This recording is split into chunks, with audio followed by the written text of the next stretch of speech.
Olá! Olha, quem nunca se sentiu um pouco perdido com tanto nome, né? Bitcoin, Ethereum, Dogecoin, parece uma sopa de letrinhas que não acaba mais. Mas e se fosse possível organizar toda essa confusão em apenas 7 categorias bem claras? Nessa análise, a gente vai te dar um mapa para navegar nesse mundo, entendendo a função e o risco de cada tipo de ativo. Vamos lá.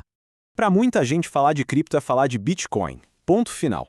Mas a realidade é bem mais complexa. Olhar só para o Bitcoin é como olhar para o sistema solar e só enxergar o Sol. Ele pode até ser o centro, a estrela principal, mas existe um ecossistema inteiro de outros ativos girando ao redor, cada um com sua própria órbita e seu próprio propósito. Certo, então fica a pergunta, né? O que são esses outros planetas no universo cripto? Para que eles servem? E talvez o mais importante, quais são os perigos de se aventurar por aí? É exatamente isso que a gente vai descobrir agora, começando a nossa exploração. Bom, nossa primeira parada nessa jornada vai além do óbvio, além do Bitcoin, para a gente poder entender a estrutura de tudo isso. Antes de olhar para cada moeda individualmente, a gente precisa de um jeito de organizar as coisas. E o grande segredo para não se perder nesse universo é entender que não é tudo a mesma coisa. Na verdade, dá para a gente dividir tudo em 7 grandes grupos ou galáxias, se preferir. E o mais importante, cada uma dessas galáxias tem uma função econômica e, claro, um perfil de risco completamente diferente. Ok, vamos começar pelo começo, com os pesos pesados, os ativos que são literalmente a base, o alicerce de todo o resto. Eles são os pontos de partida essenciais para entender todo o ecossistema. E o primeiro, claro, é o original de tudo, o Bitcoin. A grande função dele? Pense nele como uma reserva de valor, uma espécie de ouro digital. O que o torna tão especial? Primeiro, ele foi o pioneiro de tudo, lá em 2009. Segundo, a quantidade de bitcoins que pode existir é limitada, finita, assim como o ouro, o que cria a escassez. E a rede dele é super segura e descentralizada, ou seja, não tem uma empresa ou um governo por trás controlando tudo. Mas óbvio, nem tudo são flores. Existem riscos, e é bom a gente falar sobre eles. A volatilidade do Bitcoin é lendária, né? O preço pode disparar ou despencar muito rápido. Ele também não foi feito para ser uma plataforma para criar aplicativos. A função dele é bem mais direta.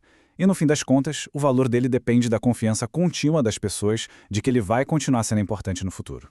Agora, olha só que interessante essa comparação. Se o Bitcoin é o ouro digital, o Ethereum funciona mais como um computador mundial.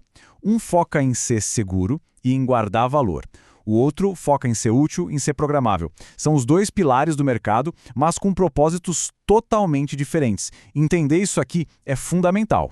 Beleza, vamos falar do Ethereum então. Se o Bitcoin é o ouro, o Ethereum é tipo o sistema operacional do mundo cripto. Pensa no Windows, no Android, só que para blockchain. É ali que quase tudo acontece. Finanças descentralizadas, os famosos NFTs, os aplicativos. A grande força dele é essa comunidade gigantesca de desenvolvedores que não para de criar coisas novas o tempo todo. E quais são os desafios do Ethereum? Bom, primeiro, a concorrência está chegando forte com outras redes que prometem ser mais rápidas e mais baratas. Outro ponto são as taxas, que em momentos de muito uso podem ficar bem salgadas. E tem também uma certa preocupação de que poucas entidades grandes acabem concentrando muito poder de validação na rede. Tudo bem, já vimos os 2 pilares, agora vamos para uma parte crucial. Como é que esse universo digital conversa com o nosso mundo, com o sistema financeiro que a gente já conhece? Essa ponte é fundamental. E a resposta para essa conexão são as stablecoins. O nome já entrega tudo, né? São moedas estáveis. A ideia é que elas valham sempre $1, 1 para 1. Pense nelas como se fossem fichas de um cassino digital. Você troca seu dinheiro de verdade por elas para poder operar lá dentro do mundo cripto, mas sem aquela montanha-russa de preços do Bitcoin. E nesse mundo, as duas gigantes são a Tether, a USDT, e a USDC, a USDC. A USDT é a mais popular para negociação no dia a dia. Já a USDC é meio que a queridinha das instituições, por ser mais regulada, mais transparente. Mas os riscos são diferentes. Com a USDT, a grande desconfiança é, será que eles têm mesmo $1 guardado para cada token que emitem? Já com a USDC, o risco é a dependência do sistema bancário tradicional. Se um banco parceiro quebra, ela pode ter problemas. Outro ativo que tenta fazer essa ponte é o XRP. O foco dele é bem específico, pagamentos internacionais rápidos para bancos. A grande vantagem é a velocidade, as transações são quase instantâneas. Mas qual é o grande risco? Ele é super centralizado, controlado por uma única empresa. E isso, claro, torna um alvo fácil para regulação, o que já aconteceu e impactou muito o preço dele no passado. Beleza, saindo dessa parte mais séria de infraestrutura, vamos agora para uma área mais dinâmica do nosso tour. Aqui, a gente vai explorar ativos que nascem de empresas específicas e até mesmo experimentos que são movidos puramente por comunidades. Um ótimo exemplo aqui é o BNB, que é o token da corretora Binance. A utilidade dele é super clara. Ele serve de combustível para a blockchain da própria Binance, dá descontos nas taxas de negociação e, claro, o valor dele está totalmente atrelado ao sucesso da maior corretora do mundo. Se a Binance vai bem, o BNB tende a ir bem também. E agora, a gente dá um salto. Do mundo da utilidade corporativa, a gente vai para algo completamente diferente. Essa citação aí na tela resume tudo. Dogecoin foi criada como uma piada. E isso deu origem a uma categoria inteira de ativos, as meme coins. A Dogecoin é o caso clássico. Nasceu de um meme, uma piada. Não tinha um plano tecnológico mirabolante por trás. A força dela vem de onde? Da comunidade apaixonada e, claro, do apoio de figuras como o Elon Musk. O risco é pura especulação.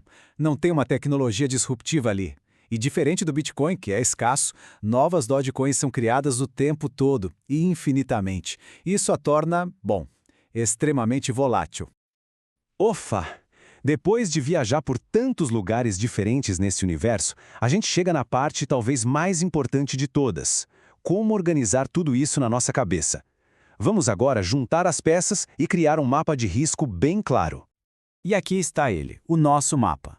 O ponto mais importante para se tirar daqui é que o risco não é igual para todo mundo. Lá no topo, com risco médio, a gente tem o Bitcoin. Sim, ele é volátil, mas já é um ativo estabelecido, consolidado. Um pouco abaixo vem as plataformas como o Ethereum, com risco de médio para alto, porque a competição é feroz. As stablecoins, risco mais baixo, mas elas dependem de empresas e bancos. E lá na base da pirâmide, com risco altíssimo, estão as meme coins. Elas não têm fundamentos, são movidas por hype. Entender essa hierarquia é tudo. E tudo isso nos leva a uma reflexão final, que talvez seja o grande ponto de toda essa nossa conversa. A pergunta certa a se fazer não é qual é o melhor ativo. A pergunta mais inteligente é como esses diferentes ativos, cada um com sua função e seu risco, se encaixam numa estratégia mais ampla. É sobre pensar no ecossistema como um todo e não só em planetas isolados.